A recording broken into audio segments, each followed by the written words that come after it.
All right, the purpose of this video, I'm going to talk about the hypothalamus adrenal cortex and some hormonal function, TRT, and we'll even go into um, blasting and cruising and what conventional bro science cycling has done and how it's wrong, and how we can get the same gains out of TRT doses, legal prescribed doses.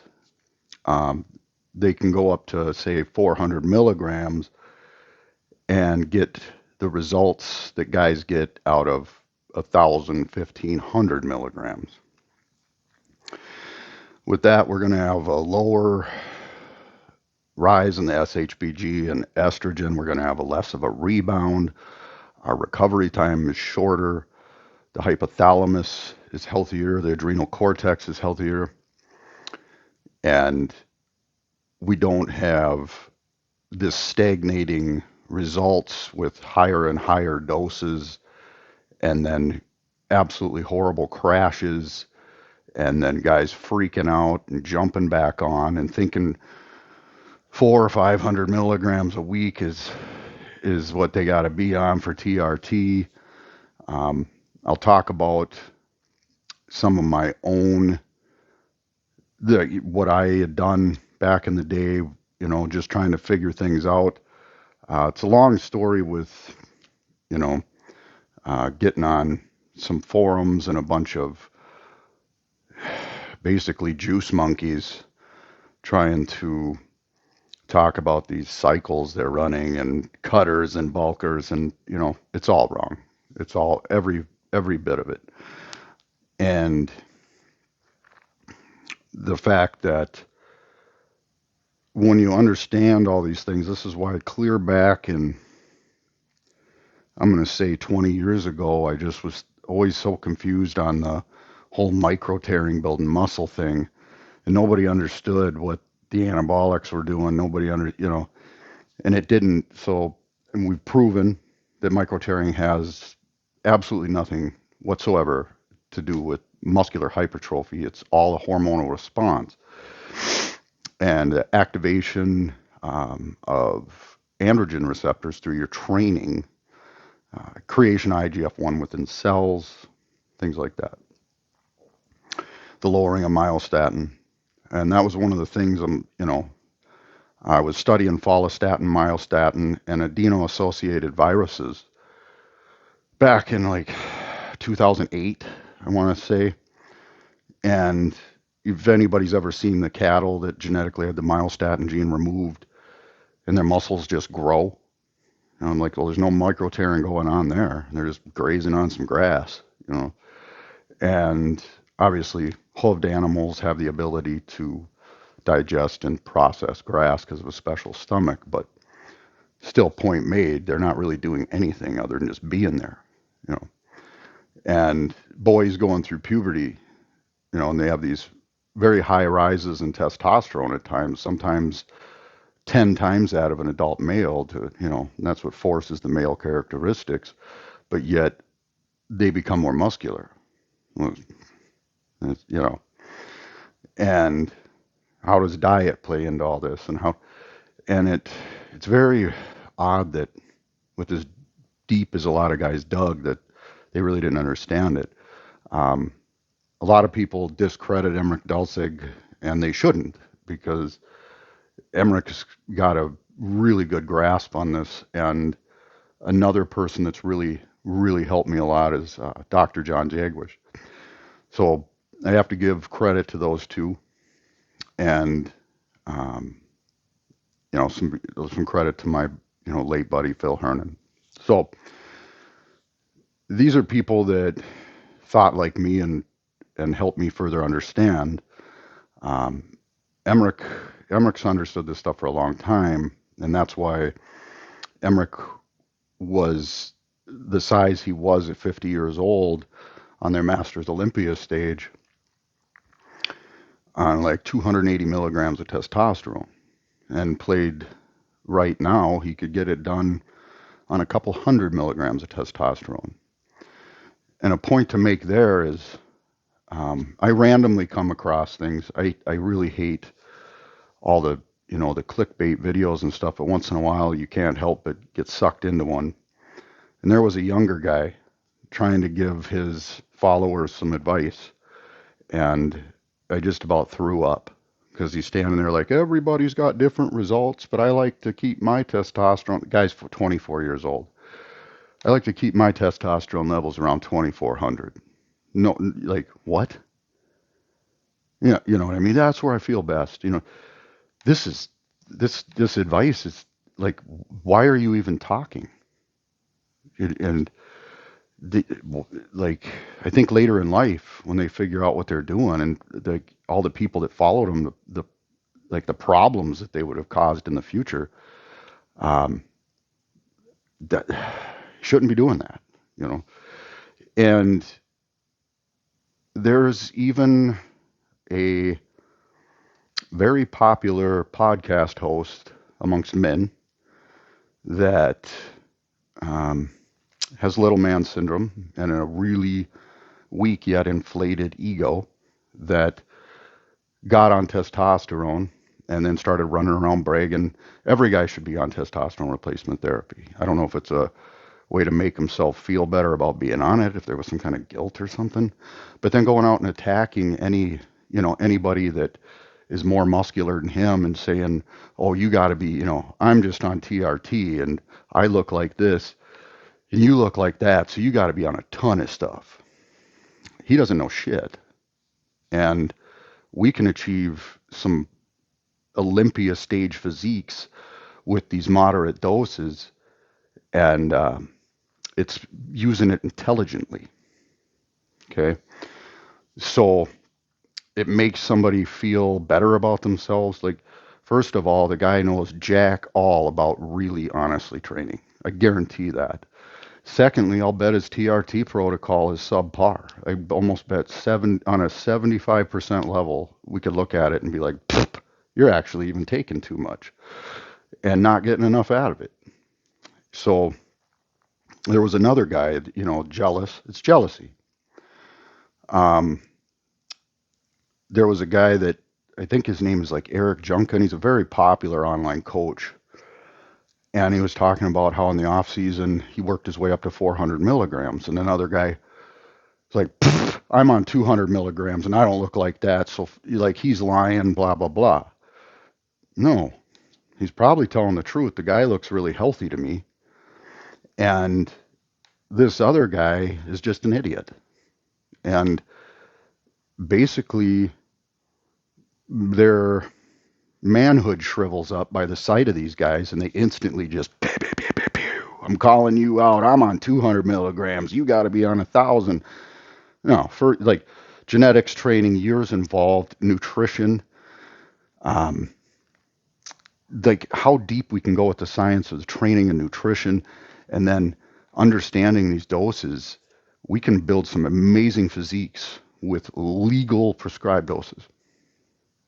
Okay, so um, from here, I'll just go into, I've scribbled some stuff on my whiteboard here, and we'll talk about a few of these things to kind of give ourselves a mindset. I'll go into like some dosing and how things work after this, but first we're going to dig into a lot of the, I guess, hormonal function and how these work together. I'm going to keep it at a basic level because all of these things can, like, I guess, what would you call it, dovetail together. And this affects men and women both. So, a lot of women have been hit with the pink marketing that their bodies are completely different and this and that. Other than the primary sex hormones and a few things that dovetail after that, we're very similar. Okay. And basically, it's the ovaries and testes, one of the bigger differences. And but the function of the hypothalamus and the adrenal cortex and things of that nature is still just as important in men and women. And then we'll talk about how some FGFs control like the hypothalamic and neuroendocrine systems. Okay, so without further ado, before I start rambling too much, I hope we can all see this here. Let me turn another light on, possibly. Bear with me.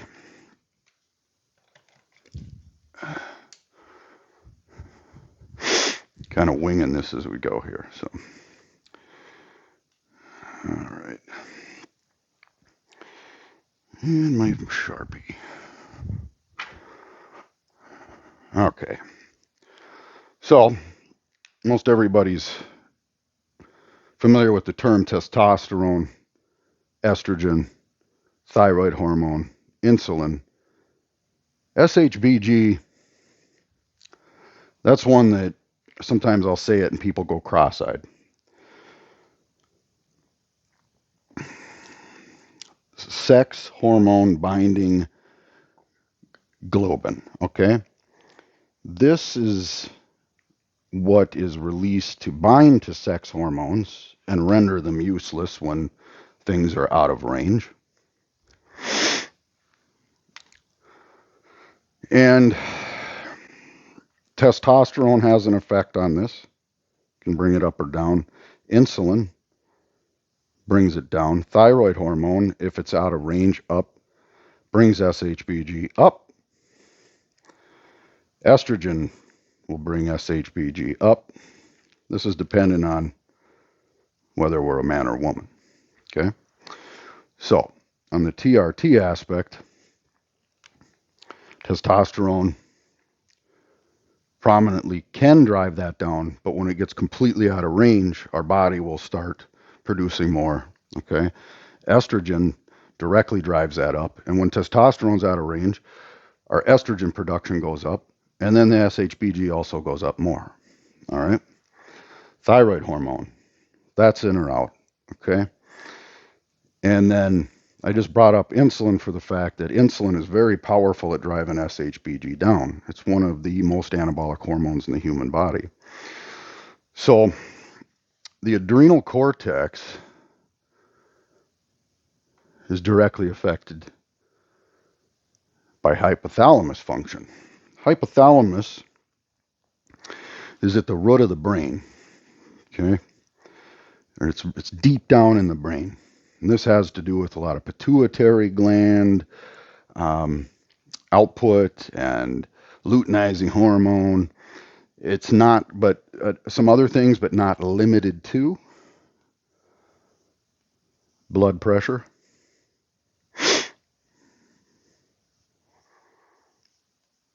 body temp. Okay. Let me think. Oh, yeah. Hunger. And actually feeling full.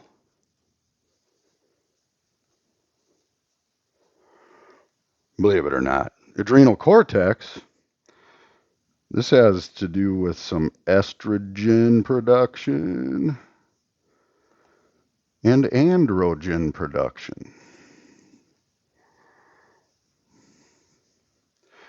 Estrogen and androgen production. It also affects cortisol, blood sugar balance. So we got cortisol. We don't want that out of whack. That's a catabolic hormone in our body, but it's positive at times of fasting. For example, when we go into autophagy, cortisol release is centered toward breaking down dead cells to gain the protein fragments to go use it places that the body is wanting it right now. It's going to catabolize dead cells to feed live cells. Okay. At the same time, when we're fasting cortisol, though our HGH levels are climbing, with the cortisol. So the HGH is helping create IGF-1, and the it's a balance. And then as soon as we eat, the cortisol drops, insulin levels go up, SHBG goes down. As you can see, that's where fasting keeps us anabolic. There's times when we're not anabolic anymore, and guys would just eat more and screw all this up more and just get fatter and fatter. And then eventually they go on a diet and they become anabolic again. Just because the body weight's going up doesn't mean they're getting bigger. It's, they're getting fatter and unhealthier. Okay. Androgen cortisol, this also has to do with aldosterone.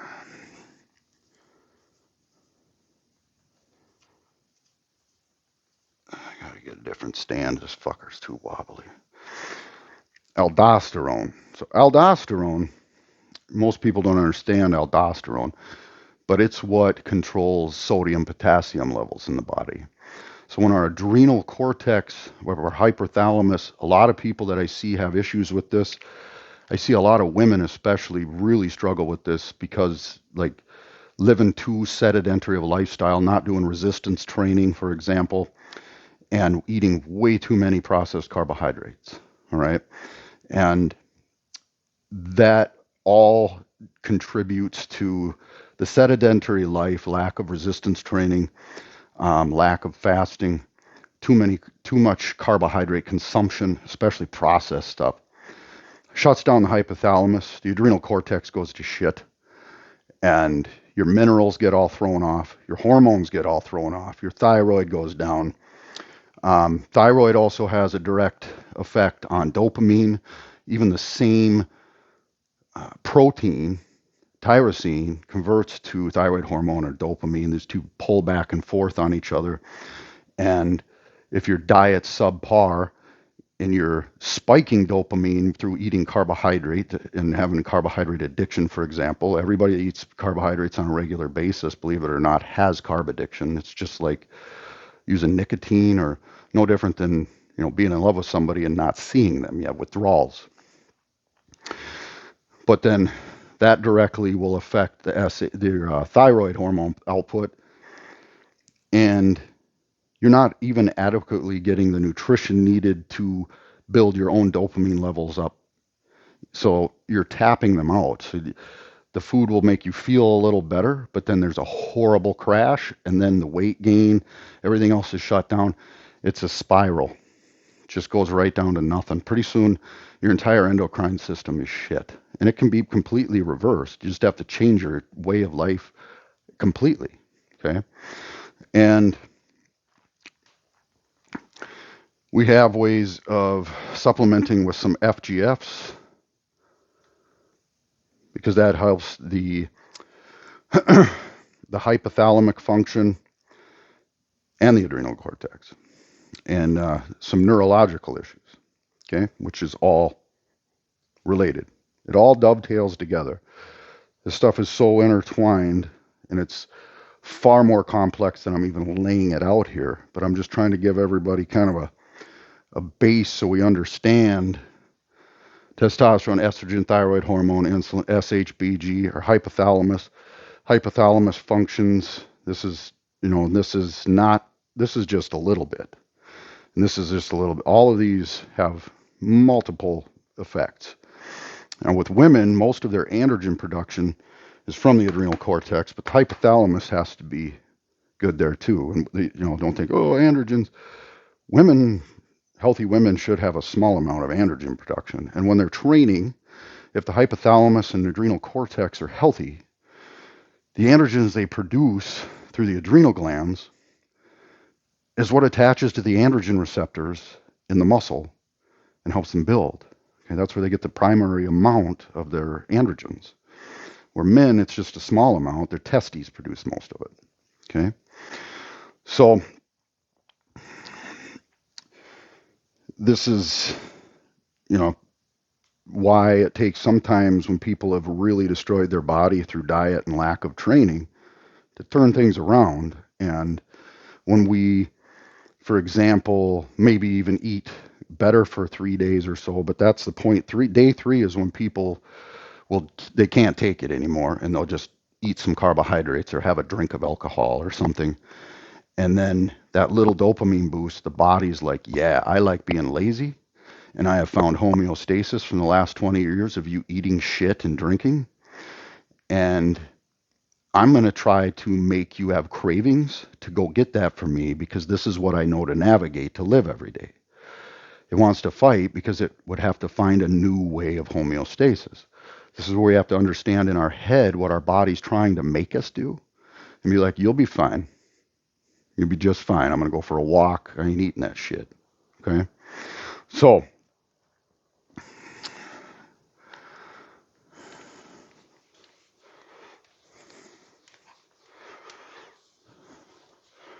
and when the hypothalamus is off, you'll be hungry when you're not really hungry.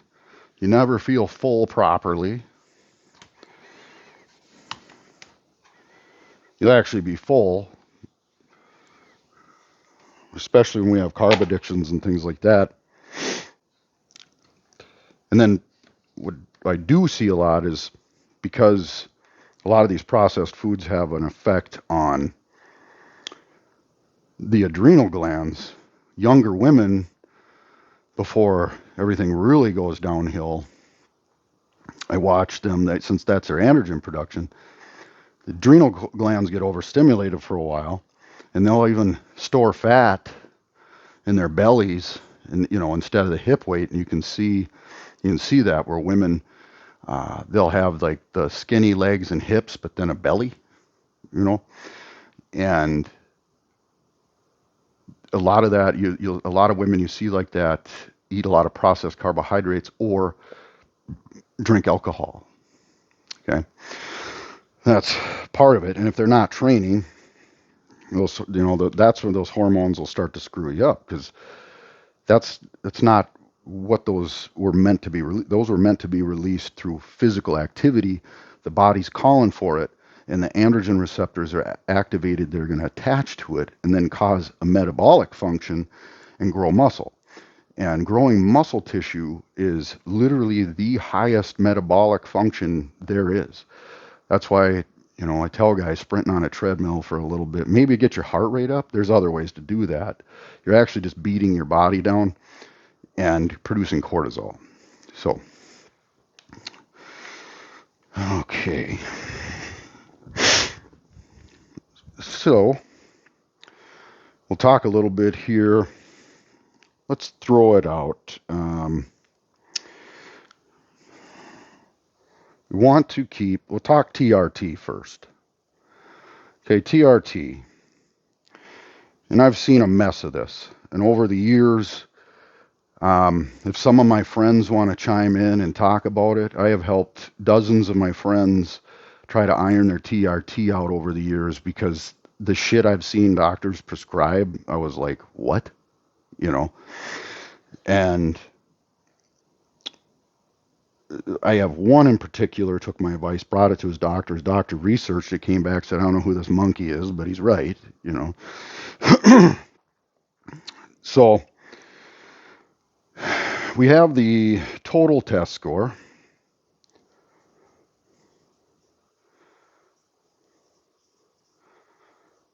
And we got the free test score.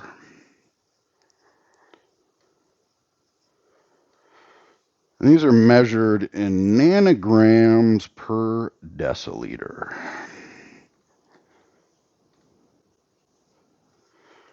Nanogram is a millionth of a gram.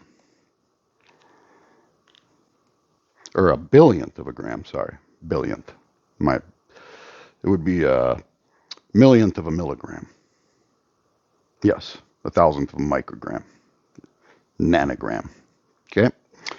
Deciliter, I'm trying to think, it's like a tenth of a liter. So there's like 50 of these in the body. Okay. And the top end of normal for the total test is usually around 1,000. I've seen it higher. And then free test, let's say 35. Okay. So dosing protocol. Here's what happens with the SHBG estrogen, this, eventually slowing down the hypothalamus, adrenal cortex. Everything starts to get thrown off. You're not even responding because of downregulation of receptors and unbalanced hormone levels. It just starts not working at all. Okay. So I'm going to say, let's throw in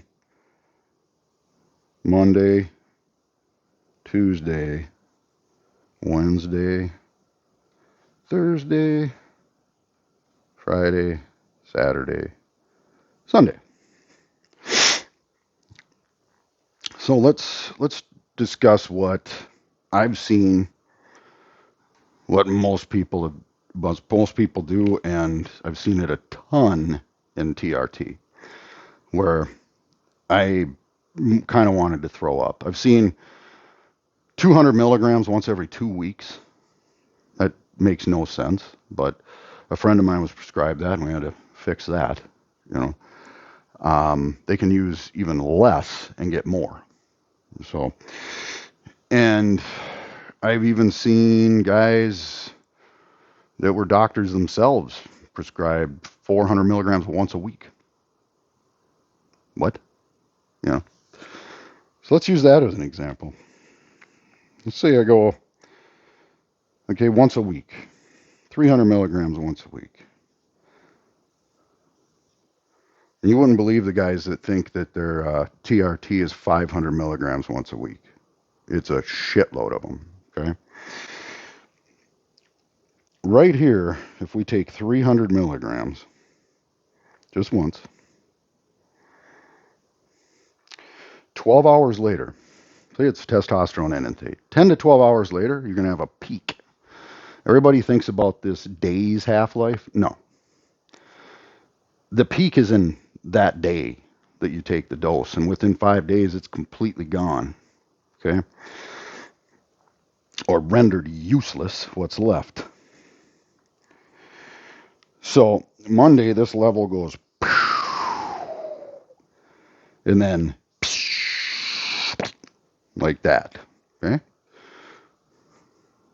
I know. I like the sound effects too. All right. So we got this. What's happening now is you're about 30 times higher than your body would naturally put out that day. Okay? So guess what happens to SHBG and estrogen that day? Because we all carry a certain estrogen to test ratio, and as that test goes up, that ratio stays the same. All right? So let's say generically, a guy, 10% of his test would convert to estrogen. That's not a specific number. This is just for reference. It's something like this. Instead of producing 1 milligram, like if you were to have like 10 milligrams of testosterone, instead of 1 milligram of estrogen, now we have 30 milligrams. And that's some water retention and some itchy nipples. Okay? So SHBG, estrogen, they'll shoot up. And this comes down, they're also rendering what was there useless to bring this down to a level that would be acceptable for the body. Okay. And at the same time, the hypothalamus is suffering. The adrenal cortex is starting to suffer as well. We get to this day, you basically got nothing going on. And we're going to take another shot on Monday after this Saturday, Sunday thing. But by then, the SHBG and estrogen are starting to come back down, but they have completely kind of knocked the test right down. And then we blast another dose. These go back up even higher. And over time, your body's going to catch you. Your hypothalamus is not only going to be shut down, the adrenal cortex will be shutting down. you're going to be less sensitive. The androgen receptor upregulation is down, and your body will be at like 40 nanograms per deciliter of free test, and the total test will be out of range, but it'll all be bound up with SHBG, and your estrogen will be too high. I mean, it's a fact. Okay. And like I said, I've even seen doctors on this, and they're go in and their total test off one shot a week will be like 800 nanograms per deciliter, and their free test will be in a decent range or something. But they're the hypothalamus, everything is shutting down, and they could get just as much out of like a quarter of that shit. I'm not kidding. Okay. So, and the only guys that are going to argue with me on that are just, I guess, straight ignorant. So,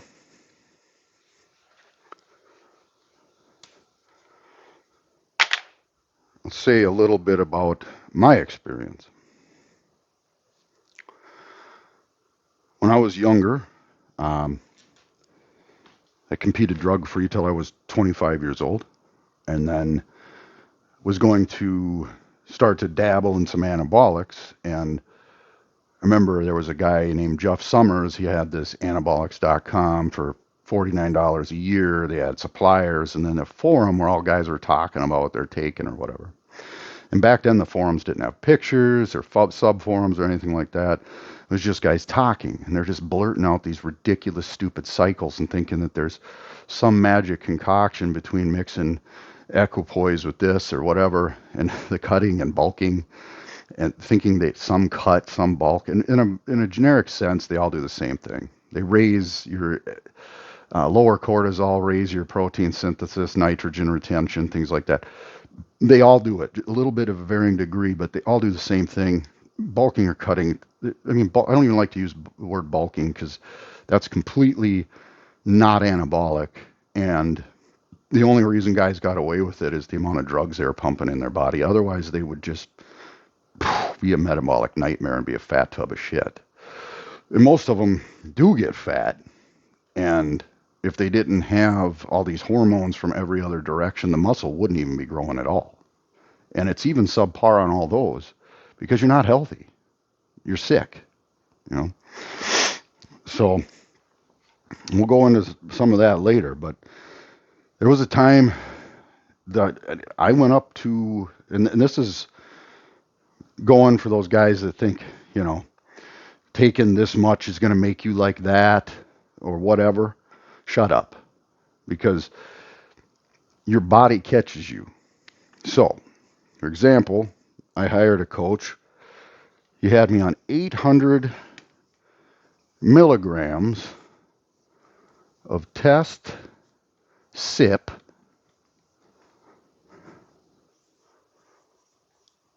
once a week. Okay? This was one of the guys that was training dudes on the Olympia stage at that time. Guys that, three of which got second in the Olympia. All right? So, whoa, I'm going to listen to him, right? Yeah, whatever. Okay. So, 400 milligrams once a week. Sorry. Once a week. I'm writing this sloppy because I don't really care. And 25 milligrams of, let's call it Winnie, daily. And there was no going up into these doses. It was all at once. For example, if you started, first of all, the once a week dosing, we just discussed that. That's fucking stupid. Okay. Before this, I used to take 100 milligrams Monday, Wednesday, Friday. And I had just as much muscle. And I'll get more into why are this equates. It's not about the dose, it's how much your body can use and how everything's balancing out. It's like I still see guys. I read dumb shits 20 years ago saying, "Oh, 2,000 milligrams of Primo a week, it's amazing." You take 2,000 milligrams of anything a week, it's going to blow your nuts off. But you could have taken 300 milligrams and had just as much muscle gain. The only reason the higher dose it'll work a little longer because it takes your body longer to bring that SHB and estrogen up. But guess what happens when you come off? Oh, you're fucked. And most guys panic because it's so bad of a rebound of the body going down when you're, and then all of a sudden your testosterone levels are low, but the SHBG and estrogen conversion up here, they're going to eat every bit of that up until it comes down. And it is horrible. Okay. So this for 6 months straight. There was other things involved, insulin, growth hormone, you name it, which we know that taking large amounts of growth hormone doesn't build muscle. It just makes superficially, it causes a lot of water retention in the muscles, and guys think they're bigger, but they're just bloated. As soon as they come off, it just, all right? The body can only use so much. And it has nothing to do with distended stomachs. Growth hormone does not cause intestinal growth. That is a bunch of bullshit spread by bro science. Okay? So, after 6 months of this whole crap, I call him like, dude, I haven't gained a fucking pound in 3 months. Oh, just add some fruit every day. I have no idea what that was supposed to do. The guy was an insulin nut. And your body can only use so much. There's a point where it's just making you sick. And you're not eating any building blocks. You're just shoving fruit down. You know? So, man, yeah, that was all bad. But then at this point,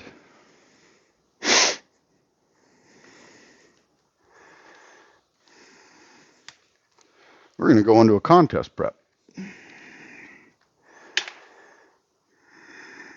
At this point, I was 4 weeks out of the North Americans, and I actually had to pull out because of some life issues, which sucked because that was supposed to be a big thing for me. But anyhow, that aside, and we turn into 250 milligrams of Sustanon every other day. So tally that up, 875 a week. 100 milligrams of Tren every other day. So again, 350 a week. 100 milligrams of Primo every other day. Another 350 milligrams. Then we got 100 milligrams of Masteron every other day. Another 350 milligrams. You see where we're going? Yeah, there's one more inject in there. What is it? Primo. Oh, yeah, Deca. And 100 milligrams of Deca every other day. This is all just stupid. This is like, I don't know what I'm doing, so just take everything. By the way, I'm a biochemist. Bullshit. Okay. So we got 50 milligrams daily Anadrol.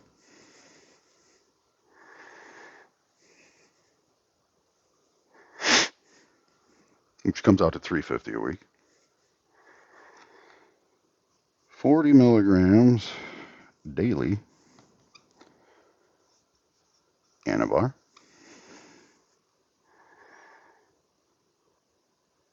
25 milligrams daily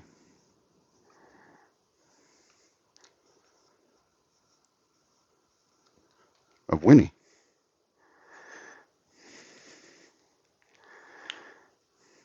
That's a lot of shit. And before this, I used to go into shows and guys, I mean, I saw this, but the thing was, the guys that I saw were in weight classes under me and didn't win. I would have won my weight class and been in a higher class, a higher weight class than these guys.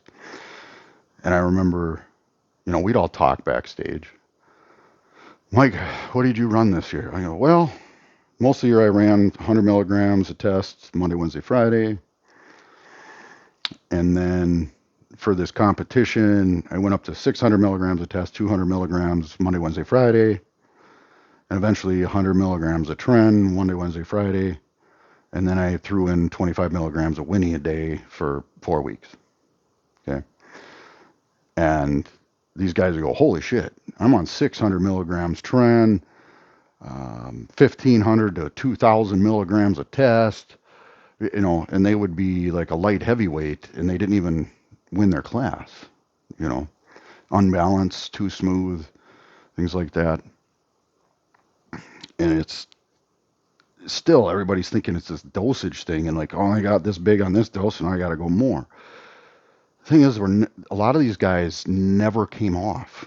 And this was my first year, like basically not coming off. My TRT was too high at that time, but it was still like I spent a lot of the year before this point, a lot of the year every year on this 100 milligrams Monday, Wednesday, Friday, and then 12 weeks out of a show, I would just start climbing it up a little bit, and I usually would get pretty good results. And every year I'd put on another 5 pounds, another 5 pounds. When I did this, I would have been, I had to pull out 4 weeks out, but I would have come in about 5 pounds heavier. And I would have done that on half as much. And I could have done that on a quarter as much had I known how to use it properly. And then all these different compounds are bullshit. Some of them are completely unnatural and terrible for you. There's a few we could, that are not too hard on the system, and they have a better like lowering SHBG, and they have less estrogen conversion, so you can get gains out of them a little longer, things like that. But it doesn't take a lot. It's just little bits. Okay, it's just the fact that you went up, and that free test went up a little bit, and then you're able to use it, but you have to be training to use it. Otherwise, it doesn't. Like, guys just go on a bunch of steroids, and they'll say, like, oh, we did this study, blah, blah. Yeah, it was an 8-week study, and the guy put on 5 pounds of muscle. After that 5 pounds, that's all he's ever going to put on. He's got to be training. He's got to be activating androgen receptors and using that shit.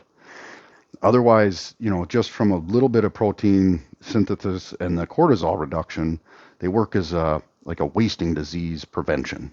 And a guy will carry a little more muscle, but the study, if they went a year, they'd be like, yeah, this guy originally gained like 5 pounds, but then he gained nothing else.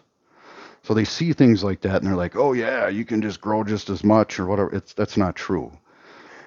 You get an initial muscle bump, but then it's just going to stagnate.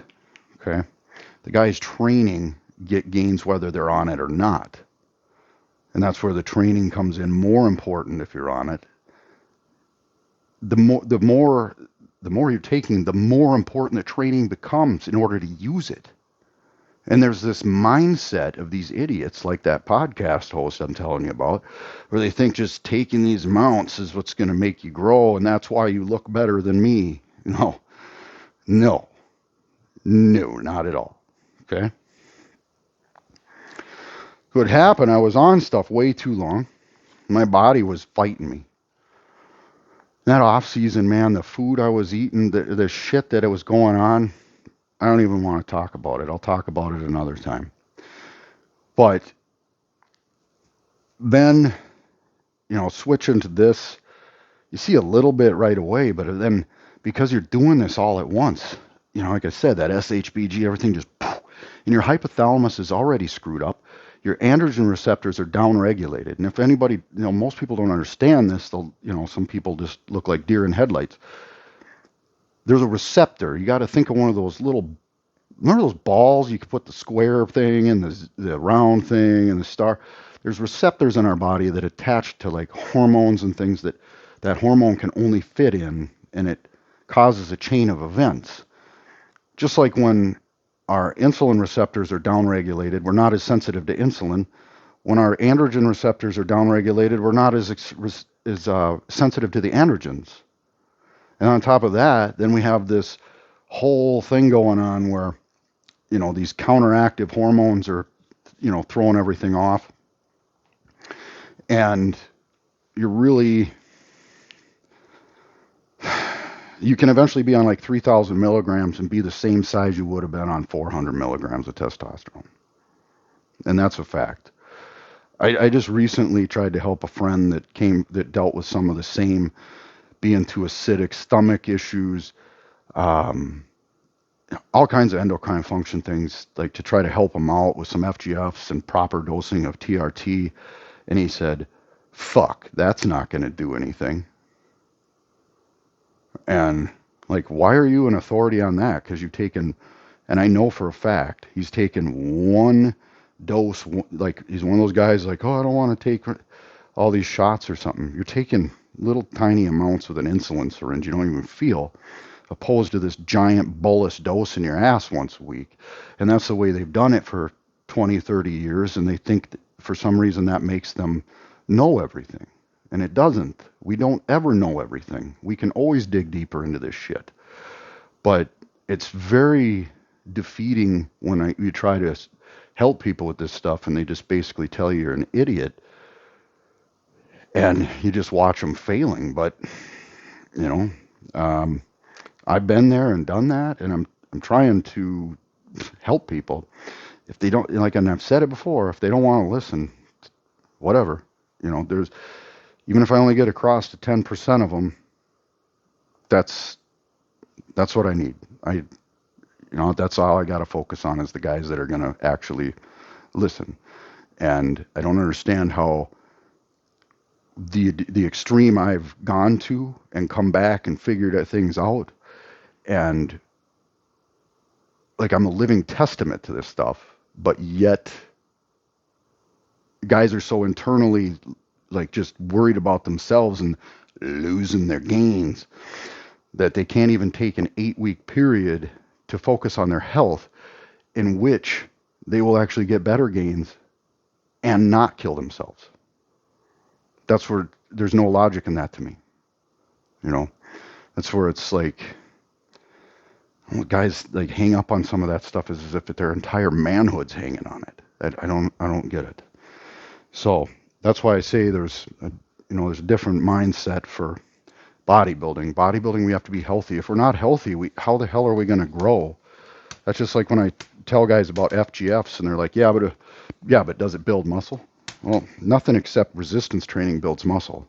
The only thing that directly builds muscle is resistance training. There is no product out there that just directly builds muscle. There's a chain of events that go on in which these things help, right? But there's just to think, does it build muscle? Other than resistance training, there's no magic pill. All right. So, Mike, what does it look like if we do something? Let's talk about TRT done more intelligently. Okay. So now here we got our Monday, Tuesday, Wednesday, Thursday, Friday, Saturday, Sunday. Okay. Excuse the wobble. This is a really high dollar stand. So let's take this, for example, and say we take a small dose. Let's say, our 10 milligram protocol. So I take 10 milligrams this day. And I take it in the morning, and mid-afternoon, I'm at 1,000 nanograms per deciliter. Plus, I worked out and used some of that stuff, right? But this is not detected above normal range. So as long as we're healthy and have a proper diet, that's not actually going to be detected in any way by the body. Nothing's going to get counteracted. And this is going to mimic the body's rhythm. So from here, we go into Tuesday. It's going to come back down. We take it again. 12 hours later, it's 1,000 nanograms per deciliter. For the skeptics, I've had blood work done and proved it. You can do it yourself. It's a fact. Okay? The amount, it doesn't matter what these esters are. The peak is still that day you took it. And then it goes down. And it's not how people think it is. Okay? Emmerich actually paid a lot of money to get the book from Europe to start getting into this stuff. So when we come back down, same thing. Okay? So every day I have maintained in the middle of the day 1,000 nanograms per deciliter every single day. I've had zero rise in the SHBG and the estrogen issue because the hypothalamus isn't shutting down. The adrenal cortex isn't shutting down. And then there's FGFs that help the hypothalamic and neural system function more properly, upregulate receptors in which they are more sensitive and react better. And then our training activates these. And that's where our free test maybe is at 40 nanograms per deciliter. If we see that start to drop, it's because of our training, because this isn't out of range. And that's where a guy could then go to maybe 20 milligrams a day. This then will go, the total will start to go out of range, and you're going to get a rise in the free, but this is going to be a much less dramatic effect. It's not like now we're taking 200 milligrams a day or even 800 milligrams once a week. You don't have that jump. This is an extra 10 milligrams a day. So our SHBG or our free testosterone, let's say it goes up to 60, right? That's plenty high. You can get a lot of muscle out of that. People don't understand that. And they're just ignorant. Yeah, the least I can take is 500. I've done it all my life. That doesn't mean shit, right? It doesn't make you an expert. It makes no sense to think you're an expert off of something like that. But, like you could go 5-6 weeks. Eventually, you put on size, you're activating more androgen receptors, and you're using that shit up, and this comes down a little bit. Then you could go up a little more in dose. Now, let's say you're at 210 milligrams a week or like 30 milligrams a day. Okay? You can get the same gains out of that somebody did for an 8 or 10 week cycle on 800 milligrams of shit. And that's where we have to tell guys that are being pretentious and saying I'm on TRT and this guy's on a bunch of shit. You don't know that. Because I know guys that have intelligently done that and stood on pro stages and made these other guys that they're even calling out look like shit. Because they know how to train right. They know how to, the activation of the androgen receptors, the hypoxia, lowering myostatin and recovery. These other guys, they don't know about this shit. And my doctor put me on this much test, so you must be on a shitload. Like, wow. And way to try to call guys down because your little man syndrome is too big, So, and even so, even if they are taking larger amounts, that doesn't mean that it's getting them anywhere. If they've been on it for too long, their body's caught them, and their hypothalamus is all screwed up. Their free test is shit because everything's bound, and they're just maintaining on this amount and becoming sicker and sicker. Okay? That's why it's important. There's a point, let's say if you go up, your total is going to go out of range a bit, but you can manage the free and use it up. But the hypothalamus will start slowing down, and by 8 to 10 weeks is pretty much going to start really fighting you. By 12 weeks, you better get your ass off for sure. And I would say the absolute minimum to go back down to a baseline amount would be 6 to 8 weeks. Okay. I get there's times you got to show that here I'm going to have to jump off at 6 weeks instead of 8, whatever. But then after that, let's go full 8 weeks off. Make sure everything's functioning properly. Where the heck's my eraser?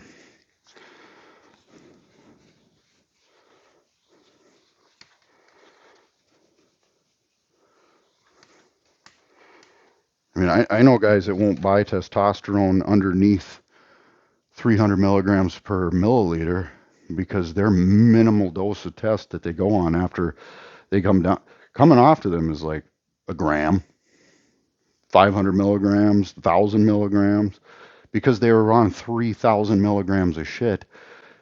And you got to remember the SHBG and the estrogen are holding up here, right?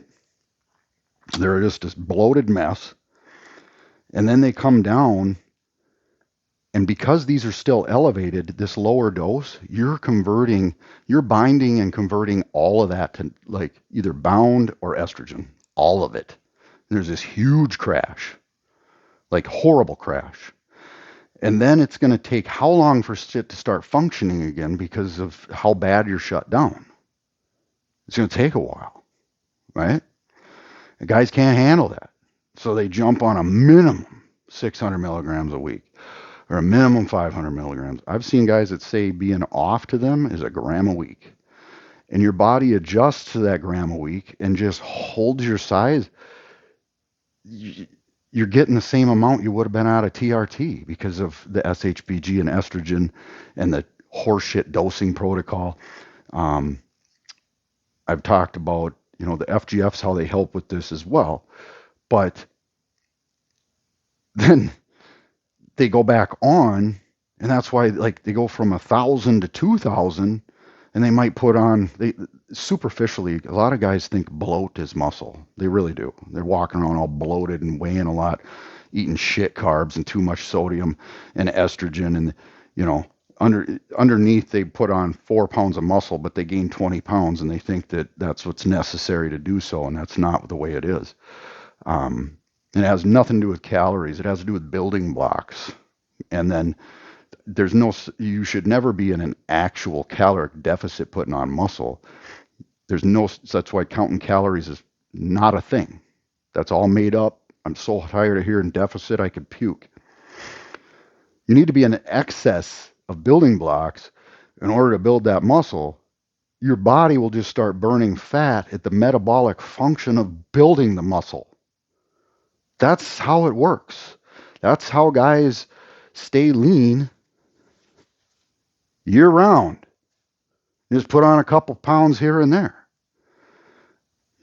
I'm just now I've been on 10 milligrams, other than a few weeks. I tried 20 milligrams a day. I've been on 10 milligrams a day for, holy shit. It's been a while. And probably going on close to a year. But with all the body remodeling I've been going through, I couldn't, I would be like using heavier and heavier. Like I would try to go up in a band and my body would move, and then I would have this new range of motion and I'd be really weak. So for a long time, I wasn't able to go up in bands. Just recently, I was starting to go up in bands again. So what was the use taking more testosterone if I can't put more force through the muscle? That would be really fucking stupid. So I have to fix my body 100% before I can get anything out of that. In 9 weeks, I'm going to go to Matt Storm show in Houston. So this week I'm going from 10 to 20 milligrams and taking the ecti growth still at 4 caps a day to see what I can get. If I can get a couple pounds of muscle by the time the show hits, awesome. At the same time, the last 4 weeks, you're focusing on getting shredded to such an extent, the muscle growth's pretty much on halt, and you're just shredding down. But um, that's pretty much just the basic coverage of how this goes.